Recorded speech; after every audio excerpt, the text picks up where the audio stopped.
તો દેવભૂમિ દ્વારકા જિલ્લાના કલ્યાણપુર તાલુકાના હરિપર ગામે પીજીવીસીએલની ખોર બેદરકારી સામે આવી છે, જ્યાં એક જગજાહેર છે ત્યારે એજી ફીડરનો વીજપોલ ચાલુ હાલતમાં સળગતા સ્થાનિકોએ જોયો અને તેનો વિડીયો સોશિયલ મીડિયામાં વાયરલ થયો છે। લોકોને જણાવ્યા મુજબ પીજીવીસીએલના અધિકારીઓને વારંવાર ફોન કરવા છતાં કોઈ જવાબ મળ્યો નહીં, જ્યાં પીજીવીસીએલની આવી બેદરકારી અગાઉ પણ જામખંભાળિયાના સોનારડી ગામે બે ખેડૂતના કરંટ લાગી જતા મોત રૂપાંતરિત થઈ હતી અને આવી ઘટના પછી જે પીજીવીસીએલ તંત્ર છે તેઓના તરફથી પણ કોઈ પગલાં લેવામાં આવ્યા નથી, જે લોકોમાં ભારે આક્રોશ પણ ઊભો કરી રહ્યો છે।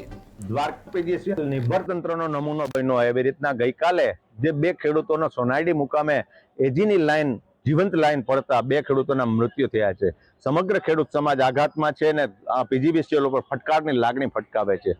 આ વસ્તુ ઉપરથી ક્યાંય પણ પીજીવીસીએલે ધડો ન લીધો। એવી રીતના આજે હરિપર મુકામે રોજી માતા મંદિરની બાજુને જે વાડી વિસ્તાર કહેવાય છે ત્યાં એક સળગતો પોલ એટલે કે વીજ લાઈન ઉપરથી જે તણખા પડ્યા છે એના નીચે જે આગ લાગી છે, તો ક્યાંક ને ક્યાંક પીજીવીસીએલ છે એ પોતાની જવાબદારીમાંથી છટકતું હોય। ખેડૂતો જ્યારે એને ફરિયાદ કરતા હોય તો ખરેખર ધડો લેવાની વાત હોય, એની જગ્યાએ પીજીવીસીએલના પેટનું પાણી ન હલતું હોય। અમારી ખેડૂત સમાજની આ સમગ્ર પીજીવીસીએલના જવાબદાર અધિકારીઓ ઉપર માંગ છે કે તેઓ ઉપર સખત કાર્યવાહી